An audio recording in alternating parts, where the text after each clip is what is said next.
여러분 안녕하세요. 빙엑스 선물거래 수수료까지 전반적인 사용법을 함께 알아보도록 하겠습니다. 그리고 해보시다가 잘 안되는 거나 궁금한 게 있으시면 화면 상단에 있는 카톡 아이디로 질문 주시면 24시간 답변해드립니다. 자, 그러면 회원 가입을 해보도록 하겠습니다. 보고 계시는 영상 아래쪽에 더보기 댓글란을 눌러보면요, 여기 가입 링크가 보이죠? 이걸 눌러서 들어갑니다. 가입 링크를 클릭하셔서 가입하셔야 거래 수수료를 최대 할인을 받으실 수 있습니다. 자, 그럼 가입 링크 눌러서 들어가 볼게요. 그러면 회원 가입창이 이렇게 나옵니다. 제일 먼저 주의하셔야 될 건 여기 맨 아래 구글로 계속하기, 이 버튼으로 가입하시면 절대 안 돼요. 수수료 할인 혜택이 적용이 안 되는 경우가 제법 많습니다. 염두에 두시고요. 위로 돌아와서 여기 이메일, 휴대폰 가입을 선택을 하실 수 있어요. 저는 이메일로 회원 가입을 해볼게요. 저는 미리 입력을 좀 해뒀고요. 여기 사용하실 이메일 주소를 적고 아래쪽에 비밀번호를 적어줍니다. 그 다음에 여기 화살표 버튼을 눌러서 레퍼럴 코드가 CA5JPW 맞는지 확인해 주시고요. 아래쪽에 파란색으로 되어 있는 회원 가입 버튼을 눌러주세요. 퍼즐을 맞춰줍니다. 빈칸에 넣어주세요. 조금 전에 입력한 이메일 또는 휴대폰으로 인증번호 6자리 숫자가 날아옵니다. 그걸 보고 그대로 적어주세요. 다시 클레임 리워드 버튼을 눌러줍니다. 인증이 됐죠? 이러면 계정 생성이 끝난 겁니다. 이제 계정 생성 끝났으니까 이제부터 KYC 본인 인증을 해볼게요. 이제부터는 원활한 진행을 위해서 빙엑스 어플을 설치해서 진행해보도록 하겠습니다. 구글 플레이 스토어 또는 앱 스토어를 켜세요. 저는 지금 구글 플레이 스토어에 들어와 있습니다. 아이폰은 앱 스토어겠죠. 검색창에 빙엑스를 검색해줍니다. 이런 로고가 보이죠? 이게 빙엑스 거래소예요. 설치 버튼을 눌러보겠습니다. 설치가 다 됐으면 열기 버튼을 눌러서 실행해주세요. 그 다음 로그인 버튼을 찾아서 눌러줍니다. 이어서 조금 전에 가입했던 이메일과 비밀번호를 입력하고 로그인 버튼을 눌러줍니다. 다시 한번 퍼즐을 맞추고요. 인증번호 6자리 숫자를 다시 넣어줍니다. 로그인이 완료됐고 이제 KYC 본인 인증을 해볼게요. 왼쪽 위에 편지 봉투 모양을 누르고요. 여기 아래쪽에 베러피케이션 이걸 눌러서 들어갑니다. 그 다음에 개인 인증, 베리파이 버튼을 눌러주세요. 위에 있는 개인 인증에서 베리파이 버튼을 눌러서 들어갑니다. 들어오면 사는 지역이 어딘지 물어봅니다. 아더 선택하고요. 컨티뉴 눌러주세요. 자, 그 다음 컨티뉴 한 번 더 눌러줍니다. 그러면 이렇게 신분증 선택 화면이 나옵니다. 여권, 운전면허증, 주민등록증 셋 중에 어떤 걸 선택해도 5분 안에 처리가 되니깐요. 지금 가지고 있는 가장 편한 걸로 해주세요. 신분증 앞면을 이렇게 화면에 잘 나오게 해서 촬영 버튼을 눌러줍니다. 여기 제출 버튼을 눌러서 제출할게요. 그 다음에는 얼굴 촬영을 합니다. 동그란 프레임에 얼굴을 잘 대고 촬영을 해줍니다. 촬영이 완료됐습니다. 지금 심사 중이고요. 이 상태로 한 2분 정도만 기다리면 결과가 나오거든요. 자, 이제 빙엑스 어플 메인 화면으로 나온 다음에 왼쪽 위에 사람 모양 아이콘 프로필을 누르고 들어간 다음에요, 베러피케이션 다시 눌러서 들어갑니다. 그럼 여기 녹색으로 베러피케이션 석세스풀 이렇게 뜨면은 KYC 인증이 완료된 겁니다. 빙엑스 거래소의 모든 기능을 사용하실 수 있는 거예요. 잘 사용하시기 바랄게요. 이번에는 업비트에서 빙엑스로 출금하는 방법을 알아보겠습니다. 업비트에서 빙엑스로 바로 출금을 하시려면 100만원 이하의 금액만 가능합니다. 그러면 출금을 해볼게요. 아래쪽에 입출금 탭을 누르고요. 여기 매수한 코인이 보이죠? 이걸 눌러볼게요. 그 다음에 출금하기 버튼을 다시 한번 눌러줍니다. 네트워크 확인 한번 누를게요. 출금 수량을 최대로 누르면 수수료로 한 개가 빠지고 선택이 됩니다. 확인 눌러보겠습니다. 네트워크 다시 한번 확인 눌러줄게요. 자, 이제 받는 사람 주소가 나오죠? 이걸 알아보기 위해서 빙엑스로 한번 가보도록 하겠습니다. 이제 빙엑스로 와서 입금 주소를 복사해보도록 하겠습니다. 아래쪽에 에세트 자산 버튼 눌러주시고 디포짓 입금 버튼을 누릅니다. 약관동에 눌러주시고 여기에 코인을 검색하고 선택해줍니다. 네트워크 선택하고요. 이게 업비트에서 사용하는 네트워크예요. 그 다음에 겟 어드레스, 주소 받기를 눌러줍니다. 주소가 나왔죠? 자, 이게 주소입니다. 여기 보이는 복사하기 버튼을 눌러주세요. 복사가 됐습니다. 이제 업비트로 다시 가볼게요. 업비트로 와서 여기 받는 사람 주소에 조금 전에 빙엑스에서 복사해둔 코인의 주소를 붙여넣기 합니다. 그 다음에 여기 약관 동의 버튼을 체크하고 출금 신청 버튼을 눌러주세요. 이게 보이스피싱 확인을 하는 메시지가 나오는데 아니요, 눌러주세요. 출금 신청 주소랑 수량을 다시 한번 확인하고요. 이 채널 인증하기 버튼을 눌러주세요. 자, 그러면 네이버와 카카오톡 중에 본인이 편한 방식으로 인증을 해주시면 됩니다. 저는 카카오톡 인증을 해보도록 하겠습니다. 이제 카카오톡으로 가볼게요. 카카오톡으로 들어와 보면 이렇게 지갑으로부터 메시지가 와 있습니다. 여기서 서명하기를 눌러서 인증을 진행해주시면 업비트에서 출금 신청이 완료가 됩니다. 서명하기 눌러서 인증을 진행해주세요. 이 채널 인증을 각자 하고 나서 업비트로 돌아와 보면 이렇게 출금 신청이 정상 완료되었다는 메시지가 나옵니다. 이제 이 메시지를 확인하고 나서 약 5분 정도 후에 빙엑스 거래소로 가서 입금 확인해 보도록 하겠습니다. 자, 빙엑스 거래소로 와서 내가 조금 전에 보낸 코인이 맞게 입금이 됐나 확인해 보도록 하겠습니다. 아래쪽에 에세트 자산 탭을 누르고요. 그 다음에 위에서 펀드 탭을 눌러서 들어갑니다. 그럼 여기 코인 입금은 된 것 같은데 몇 개인지 확인이 지금 안 되죠. 여기 눈 모양 이걸 눌러주면 지금 입금된 수량이 확인이 됩니다. 이러면 우선 입금은 제대로 된 겁니다. 이제 입금된 코인을 매도해서 USDT 확보해 보도록 하겠습니다. 여기 위에 보이는 컨버트 이 버튼은 웬만하면 사용하지 마세요. 이거 수수료 많이 듭니다. 직접 매도하고 USDT 확보하는 게 제일 좋아요. 여기를 눌러서 TRX USDT 마켓으로 바로 들어갈 수 있죠. 눌러서 들어가 볼게요. 자, 들어왔습니다. 스팟 TRX USDT 마켓이에요. 이게 TRX 팔아서 USDT 확보하는 마켓이라는 소리입니다. 반대로 USDT로 TRX 살 수도 있고요. 여기 셀 판매 버튼을 누르고요. 마켓 시장가 버튼을 체크합니다. 갖고 있는 수량 100% 눌러서 셀 TRX 버튼을 눌러줍니다. 확인 누를게요. 자, 이제 매도가 완료됐습니다. 여기에 세트 자산 버튼을 한번 눌러보면요. 내가 갖고 있는 TRX 모두 팔렸고 이제 USDT가 확보가 됐죠. 자, 이제 이 테더를 가지고 선물 거래나 현물 거래 투자를 빙엑스에서 하실 수 있는 겁니다. 잘 사용하시기 바랄게요. 자, 이번에는 빙엑스 거래소 선물 거래 방법을 알아보도록 하겠습니다. 가장 먼저 해야 할 일은 담보금으로 사용할 테더를 펀딩 계좌에서 선물 계좌로 옮기는 겁니다. 바로 해보도록 할게요. 아래쪽에 에세트 자산 탭 가서요. 그럼 여기 트랜스퍼 이체라는 버튼이 보입니다. 눌러볼게요. 펀드 어카운트 펀딩 계좌에서 퍼페추얼 선물 계좌로 이렇게 설정이 되어 있는데요. 여기를 한번 눌러보도록 하겠습니다. 그러면 선물 계좌가 이렇게 두 개가 나오는데 우리가 어디로 돈을 보내는지 결정도 해야 하고 알아야 될 거 아니에요. 그러니 이 부분은 제가 간략하게 설명을 좀 하고 넘어가 보도록 하겠습니다. 둘 다 선물 마켓이긴 한데 방식이 조금 다릅니다. 우선 이 스탠다드 퓨처의 경우는 주문을 낱개로 내는 방식이에요. 이게 무슨 소리냐면 예를 들어서 우리가 1000달러어치 롱을 잡은 상태이면 1000달러짜리 포지션이 있겠죠. 이 상태에서 내가 1000달러짜리 롱을 한 번 더 잡고 싶어서 그 상태에서 한 번 더 1000달러짜리 주문을 내면 원래 같으면 합쳐져서 2000달러짜리 포지션이 되어야 되는데 포지션 창에는 1000달러짜리 두 개가 생성이 되어버립니다. 합쳐지지 않고요. 그래서 내 개별 주문 하나씩 관리하기에는 이 스탠다드가 괜찮을 수 있어요. 합산이 안 되니까. 그렇지만 주문한 개수가 많아지면 나중에 너무 많아서 관리가 좀 불편할 수 있다라는 단점이 있어요. 수수료도 무기한 퍼페추얼에 비해서는 스탠다드가 아주 조금 더 비싸고요. 그리고 밑에 있는 이 퍼페추얼 선물 같은 경우는 우리가 일반적으로 바이낸스 바이비트 이런 데서 사용하는 무기한 선물과 같습니다.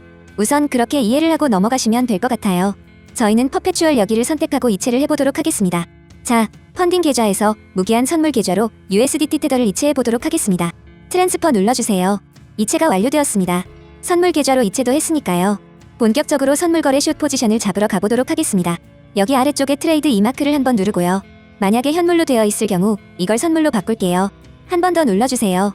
자, 그러면은 이렇게 선택을 할 수 있죠. 퓨처 선물을 눌러줍니다.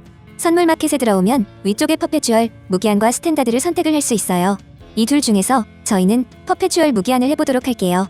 대부분의 유저들이나 유튜버를 비롯한 인플루언서들이 퍼페추얼 쓰기 때문에 저희도 오늘 여기서 해보도록 하겠습니다. 이어서 아래쪽에 아이솔레이티드라고 적혀있는 이 화살표 버튼을 한번 눌러보도록 할게요. 그럼 이렇게 크로스 교차와 아이솔레이티드 격리가 나오는데요. 이 두 개의 차이를 간단하게 설명드리면 한마디로 담보금을 어떻게 걸어서 선물 거래를 할 거냐의 차이입니다. 크로스 교차는 선물 지갑에 들어있는 모든 돈을 담보금으로 자동으로 사용을 합니다. 반면에 아이솔레이티드 격리는 선물 지갑에 얼마가 있던 간에 처음 내가 포지션을 잡을 때 사용하겠다. 그때 제시한 그 돈만 담보금으로 사용을 합니다. 그렇기 때문에 일반적으로 격리보다는 교차가 청산 가격이 널널한 편이겠죠. 아무래도 선물 지갑에 있는 모든 돈을 담보로 사용하니까요. 그렇지만 만약에 내가 숏 포지션을 잡았다 치고 내 예상보다 그 상태에서 비트코인이 말도 안 되게 많이 올라서 교차든 격리든 둘 다 청산되는 상황이라고 가정을 해볼게요. 그럴 경우 교차는 지갑에 들어있는 내 돈 모두 사라지고 격리의 경우는 내가 담보금으로 제시했던 그 금액만 사라지게 되는 겁니다. 만약에 여기 100달러 이상 들어있었다면 뭐 100달러 이상이 청산될 수도 있는 거고요. 그렇기 때문에 처음 선물 거래를 하시는 분들은 격리를 선택하셔서 포지션별로 담보금을 따로 관리하는 방법을 우선 배우시는 게 자산 관리 능력에 도움이 되실 겁니다. 따라서 저희는 오늘 격리를 선택하고 OK 눌러보도록 하겠습니다. 자, 다음으로 5X, 3X라고 적혀있는 레버리지 화살표 버튼을 한번 눌러볼게요. 그럼 레버리지를 우리가 여기서 변경을 할 수가 있는데 이걸 변경하기 전에 레버리지에 대해서 간단하게 이해를 좀 하고 넘어가 보도록 하겠습니다. 여기 표를 한번 보고 갈게요. 만약에 우리가 지금 지갑에 1000 USDT, 1000달러가 선물 지갑에 들어있다고 가정을 해볼게요. 한 배 레버리지로 숏 포지션을 잡았다고 해보겠습니다. 그러면 우리가 오픈할 수 있는 포지션의 규모는 한 배니까 곱하기 1이 돼서 1000 USDT만큼의 규모로 포지션 오픈이 가능하겠죠. 만약에 근데 이 상태에서 1000 USDT 규모로 숏을 잡았는데 가격이 100% 2배가 오르면 청산을 당하는 겁니다. 숏이니까 가격이 오르면 청산당하죠. 근데 이제 2배 레버리지로 숏을 쳤다고 가정을 하면 지갑에 있는 1000달러의 2배를 곱해서 2000 USDT만큼 포지션을 열 수 있는 거죠. 대신에 가격이 50%, 약 1.5배만 올라도 포지션이 청산되는 겁니다. 아래에 있는 3배는 3배니까 3000 USDT 잡을 수 있고 이럴 때는 이제 33% 오르면 청산당하는 거죠. 극단적으로 100배 이렇게 가져갈 경우 포지션을 1000 곱하기 100이 돼서 10만 달러 규모로 가져갈 수 있습니다. 대신에 1%만 가격이 올라도 청산을 당하는 거죠. 여기서 이제 각종 수수료율이 들어가면 지금 여기 적혀있는 비율보다는 조금 더 타이트하게 청산되고 합니다. 그렇지만 우선은 이 비율로 이해를 해두시면 도움이 되실 거예요. 그럼 돌아와서 포지션 레버리지 설정해 볼게요. 롱은 5배, 숏도 5배 정도로 우선 맞춰 놓도록 하겠습니다. OK 누를게요. 자, 다음으로 모드를 한번 볼게요. 여기 해지라고 적혀있는 부분에 화살표를 눌러볼게요. 자, 그러면 해지 모드와 원웨이 모드가 있습니다. 이 둘의 차이를 설명해드리면요. 해지 모드는 예를 들어서 우리가 1000달러어치 롱을 잡은 상태에서 500달러어치 숏을 잡으면 1000달러어치 롱과 500달러어치 숏 포지션이 공존하는 걸 말합니다. 반면에 아래쪽에 있는 원웨이 모드를 했을 경우 우리가 1000달러어치 롱을 잡아둔 상태에서 500달러어치 숏을 잡으면 롱 포지션 1000달러 중에 500달러만큼 차감이 됩니다. 그래서 500달러 롱만 남아있게 되는 거예요. 말 그대로 원웨이입니다. 롱과 숏 중 하나만 존재하게 되는 모드를 말해요. 이거는 공존할 수 없어요. 저는 주로 이 원웨이를 쓰는 편인데요. 사실 어떤 걸 하셔도 큰 상관은 없습니다. 우선 오늘은 원웨이 누르고 OK 눌러보도록 할게요. 자, 다음으로 중요한 개념 중에 주문 단위 개념이 있습니다. 여기 USDT 옆에 화살표 버튼 한번 눌러볼게요. 자, 그러면 BTC 수량 단위가 있고요. 아래쪽 쪽에는 USDT 단위가 있습니다. 이 둘의 차이는요. 먼저 만약에 우리가 BTC 단위를 선택하고 수량에 0.001을 넣고 포지션을 열게 될 경우 지금 비트코인 가격이 약 6만 달러잖아요. 그러면 0.001 BTC만큼 그게 이제 60달러 정도죠. 그 규모로 포지션을 열게 되는 겁니다. 이제 5배니까 60달러가 되려면 약 12달러 정도 사용해서 60달러 규모의 포지션을 열겠죠. 곱하기 5니까요. 그리고 다시 한번 눌러서 이 아래쪽에 있는 USDT 단위. 이 USDT 단위는 우리가 목표로 하는 포지션에 USDT 규모를 적는 겁니다. 예를 들어서 우리가 USDT 선택하고 여기에 300이라고 넣고 주문을 하면요. 지금 5배니까 약 60달러 정도 돈을 써서 300달러 규모가 되게끔 포지션이 열리는 겁니다. 그렇게 이해를 하시면 돼요.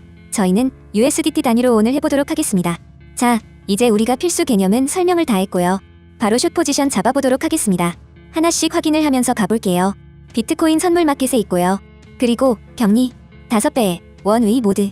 그리고 이걸 눌러보면 우리가 리밋 지정과 마켓 시장가를 선택할 수 있고요. 빅엑스는 호가벽이 아주 탄탄한 편이기 때문에 시장가로 긁어도 상관이 별로 없습니다. 저도 마켓으로 해볼게요. 자, 그리고 USDT 단위로 하고 여기에는 이제 이 정도 규모로 포지션을 열도록 할게요. 자, 다음으로 아래쪽에 TPSL 이거는 포지션을 잡고 나서 종료할 때 설정을 해보도록 하겠습니다. 그럼 이 상태에서 슛 버튼을 눌러서 포지션 오픈해볼게요. 포지션이 오픈이 되었습니다.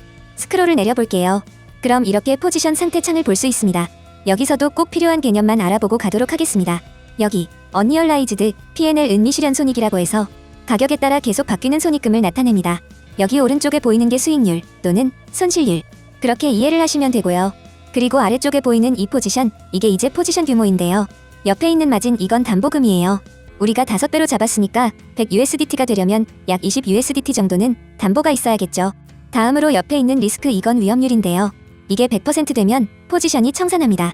지금 숏이니까 비트코인 가격이 오르면 2%도 같이 올라간다고 생각을 하시면 되고요. 만약에 우리가 숏 대신 롱을 잡았다. 그러면은 비트코인 가격이 떨어지면 2%도 같이 올라간다. 이렇게 이해를 하시면 됩니다. 그리고 아래쪽에 에버리지 오픈 프라이스는 평균 진입 가격을 말해요. 소위 말하는 평단입니다.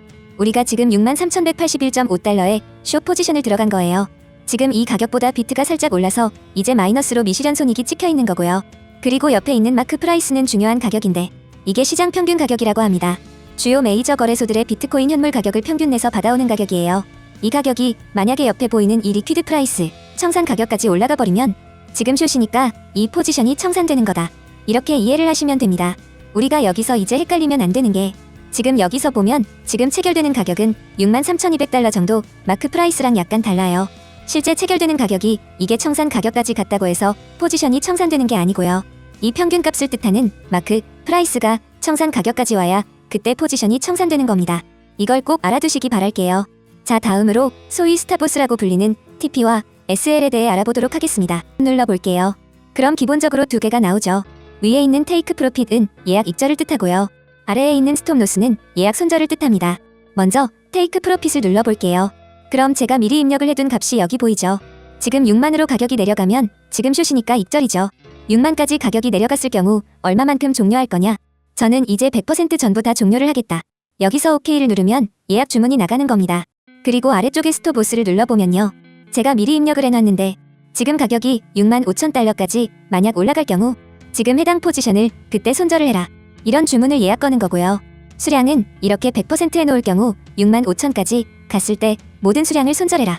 이런 주문이 나가겠죠. 익절이면 아까 전에 예약해둔 테이크 프로핏이 나갈 거고요. 이제 OK 해보도록 하겠습니다. 이제 TP와 SL이 모두 설정이 되었습니다. 이 상태로 TP와 SL 가격까지 기다리면 포지션이 종료가 되겠죠. 그렇지만 지금 가격보다 너무 먼 가격이 있기 때문에 우선은 이 포지션을 바로 종료해보도록 하겠습니다. 여기 보이는 클로우즈 버튼을 누르고요. 그럼 우리가 포지션을 종료를 어떻게 할 건지 설정을 할 수 있어요. 여기 보시면 지정가 종료를 할 수도 있고요.